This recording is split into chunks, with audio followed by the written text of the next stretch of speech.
천국이나 하나님 나라라는 단어를 사용할 때 가장 처음 들어오는 생각은 죽어서 가게 될 미래의 장소, 내세적 공간이다. 예수천당 불신지옥이라는 메시지를 들으면 영원한 형벌의 장소와 대조적인 영원한 최상의 장소라는 이미지가 크게 작용한다. 천국 하나님 나라는 이처럼 내세적, 미래적 개념을 가지고 있다. 예수께서 재림하시면 하나님 나라가 완성되고 우리는 영원히 주님과 함께 살아갈 것이다. 그러나 천국은 미래적 개념만 있는 것이 아니다. 천국 하나님 나라는 동시에 현재적이기도 한 개념이다. 예수님은 하나님 나라가 이미 시작된 것으로 말씀하실 때도 많았다. 그러나 내가 하나님의 성령을 힘입어 귀신을 쫓아내는 것이면 하나님의 나라가 이미 너희에게 임하였느니라. 또 보아라 여기에 있다 또는 저기에 있다 하고 말할 수도 없다. 보아라 하나님의 나라는 너희 가운데 있다. 이는 예수께서 사망으로 통치하는 사단의 권세를 물리치시고 사람을 구원하시는 역사가 시작되었음을 상징적으로 보여준다. 그런 현장이 하나님의 나라가 이미 그에게 임한 것임을 말씀하시는 것이다. 또한 하나님의 나라가 눈에 볼 수 있는 가시적인 나라가 아니라고 설명하면서 보이지는 않지만 너희들 가운데 이미 존재하고 있다고 말씀하시는 것이다. 이미 하나님의 나라가 현재적으로 임하여 있음을 분명하게 말씀하신 것이다. 예수께서 하나님의 나라가 가까이 왔다고 선포하시고 회개와 믿음을 촉구하신 것은 예수와 함께 종말적 하나님의 나라가 출범을 했음을 말하는 것이다.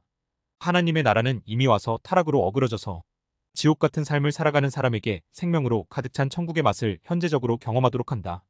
지금 우리는 이미 출범하신 하나님 나라와 아직 완성되지 않은 하나님 나라 사이를 살아가고 있는 것이다. 이와 같은 하나님 나라는 에덴 동산처럼 완벽하거나 예수님께서 재림 때에 완성하실 모습처럼 완성된 것은 아니다. 사망으로 통치하는 사단의 역사가 있고 자신이 하나님인 줄 착각하면서 세상에 온갖 어그러짐을 만들어가는 사람들의 활동이 존재한다. 우리는 천국 하나님 나라의 현재적 삶을 많이 생각하기보다는 종말과 미래에 대한 기대만 가지고 신앙생활을 하는 경향이 있다. 악한 세상에 물들지 않기 위해 구별된 삶을 추구하는 한편 고난을 참고 인내하는 방식으로 소극적으로 살고 있다. 현재 그리스도인이 살고 있는 가정, 일터, 지역, 국가에서 작은 하나님 나라의 임하심을 맛보며 만들어가려는 시도를 하지 못할 때가 많다. 결과적으로 세상과 교회라는 이분법적 사고에 갇히고 교회 밖에서 영향력을 상실하고 교회 내부에서만 활발한 신앙인을 만들고 있다. 회개, 영접을 통해 하나님과의 관계가 세워지다. 하나님 나라의 오심과 현재적 임하심을 이야기하면서 이스라엘과 대조되면서도 연속성이 있다는 것을 다루었다.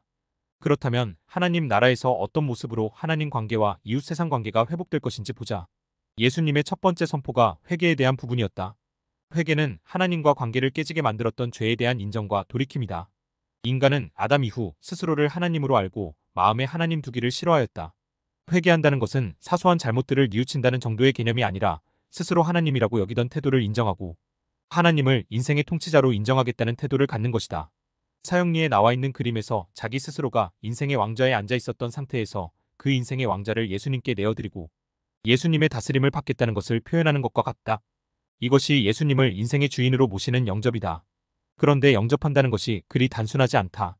많은 사람들이 예수님을 영접했다고 말하지만 그들의 인생 속에 하나님이 주인이신지 자신이 하나님이 되어서 주인 노릇하면서 다스려가고 있는지 분명하지가 않을 때가 많다. 입으로는 내 인생의 주인은 예수 그리스도라고 말한다. 그러나 내 지갑의 주인은 예수 그리스도라고 쉽게 말하지 못한다.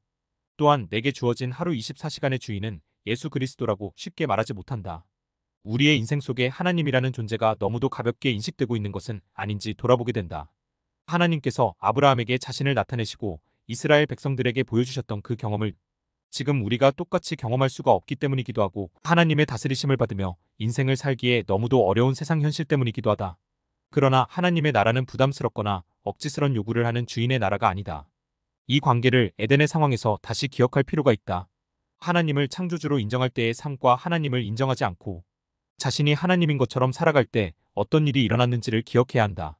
하나님의 주인 되심을 철저히 인정하며 그분의 통치를 받겠다는 고백은 하나님과의 올바른 관계로 살았던 에덴의 회복이자 사망에서 생명으로 옮겨진 새로운 삶의 출발이다. 예수님을 영접한다는 것이 무거운 짐이 아니라 얼마나 놀라운 복음이었을지 알 필요가 있다. 하나님을 떠나 스스로 하나님인 줄 착각하면서 사망이 통치하는 삶을 살던 사람에게 다시 하나님의 통치를 받는 생명의 삶, 작은 천국 같은 삶을 회복시켜 주시는 것이 얼마나 큰 복음인가.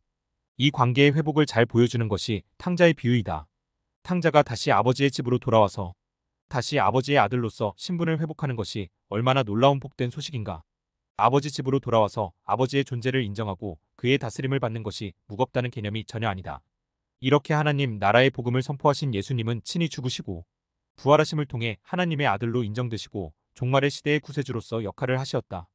예수님의 죽으심과 부활을 통해 누구나 믿음으로 하나님 나라의 백성이 될 수 있는 길이 열린 것이다. 예수님 스스로 속죄의 제물이 되셔서 누구나 믿음으로 거듭 태어나서 하나님 나라의 백성이 되게 하신 것이다. 생명, 영생을 얻다. 복음서를 읽다 보면 영생, 생명이라는 단어를 자주 접할 수가 있다. 이 단어의 의미도 하나님 나라의 현재적 임하심이라는 개념에서 생각해 볼 수 있다. 생명과 영생의 반대말이 무엇일까? 당연히 사망과 죽음, 영원한 죽음일 것이다. 앞부분에서 죽음의 의미를 정리하고 지나왔다. 그러므로 생명은 사망과 죽음의 반대 개념이다. 하나님과의 단절, 물리적 죽음, 지옥 같은 삶에서 인간을 구속하시면서 주시는 선물이 바로 생명, 영생이라는 것이다. 그러므로 생명과 영생은 하나님과 연결된 영적으로 풍성한 살맛이 나는 모든 저주에서 자유케 된 인간의 저주스러운 숙명에서 해방된 너무도 놀라운 천국 같은 삶을 의미한다. 이것이 이 땅에서 누리는 하나님 나라의 신앙생활의 본질이다. 이것을 내세적으로만 생각해서 죽음 이후에 갈 어떤 곳으로 좁게 생각하는 것은 큰 오류이다. 그런 점에서 생명과 영생으로 표현된 이 선물이 제대로 소개되고 전해진다면 이것보다 더 놀라운 복음은 없다. 청년 세대와 대화를 나누다 보면 지금 당장 취업 현실이 이렇게 어려운데 죽은 다음의 문제를 다루는 종교는 그들에게 사치에 불과하다고 여길 수도 있다는 것이다. 생명과 영생으로 표현되는 하나님 나라의 현재적 임하심은 그들에게 무척 실제적이면서도 좋을 수밖에 없는 소식, 복음이 될 수 있다. 예수님의 하나님 나라 복음만이 현재 세대를 위한 유일한 대안이라고 확신한다. 어떤 정치가, 어떤 경제제도, 어떤 자본주의, 어떤 기업가, 어떤 정부도 인간이 당면한 고난을 해결할 수 없다. 오직 하나님 나라가 임하도록 하시는 예수의 복음만 실제적인 문제의 해결책이 될 수 있다.